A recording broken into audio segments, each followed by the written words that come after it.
कालवड जन्मल्यानंतर काळजी कशी घ्यायची? कालवड जन्माला आल्यानंतर तिच्या नाकपुड्या साफ करून घ्या. जर गाई कालवडीला चाटत नसेल तर कालवडीला सुक्या कापडानं पुसून घ्या. कालवड जन्माला आल्यावर सगळ्यात प्रथम तिची नाळ 1 ते 2 इंच मोजून कापून घ्या. नाळ टिंक्चर आयोडीन मध्ये बुडवून घ्या आणि पुन्हा एकदा 12 तासांनी नाळ आयोडीन मध्ये बुडवून घ्या. ठराविक कालावधीनंतर नाळेची जखम चेक करत राहा. कालवडीला तिच्या वजनाच्या 10% चीक पाजला पाहिजे आणि चीक पाजताना बॉटलच्या सहाय्यानं पाजा. सुरुवातीला 30 ते 60 मिनिटांमध्ये चीक पाजल्यावर रोग प्रतिकारक शक्ती चांगली तयार होते. चीक पाजताना तो दिवसभरामध्ये वेगवेगळ्या वेळीला विभाजून पाजा. कालवडीला 3ऱ्या दिवसानंतर थोडं थोडं पाणी द्यायला सुरुवात करा. पुढील काही दिवसात आपण कालवडीला काल्फ स्टार्टर दिलं पाहिजे.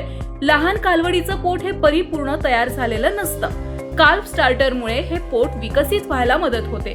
जन्मल्यावर 15 ते 30 दिवसात जंताचं औषध हे पाजलंच पाहिजे आणि त्यानंतर दर महिन्याला 6 महिने अशा वयापर्यंत जंताचं औषध दिलं पाहिजे.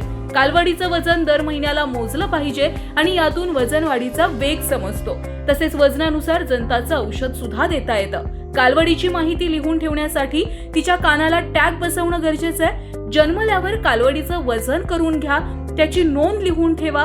कालवडीला पहिले 45 दिवस काल्फ बॉक्स मध्ये ठेवलं पाहिजे आणि यात तिला आराम मिळतो आणि आजारी पडण्याचं प्रमाण सुद्धा कमी होतं. अशा प्रकारे आपण चांगलं सिमेंट वापरून पैदास केलेल्या कालवडीची जन्मानंतर काळजी घेऊ शकता. अशाच महत्त्वपूर्ण माहितीसाठी सोनाई पशु आहारच्या पेजला नक्की फॉलो करा आणि आमच्या चॅनलला सबस्क्राईब करा.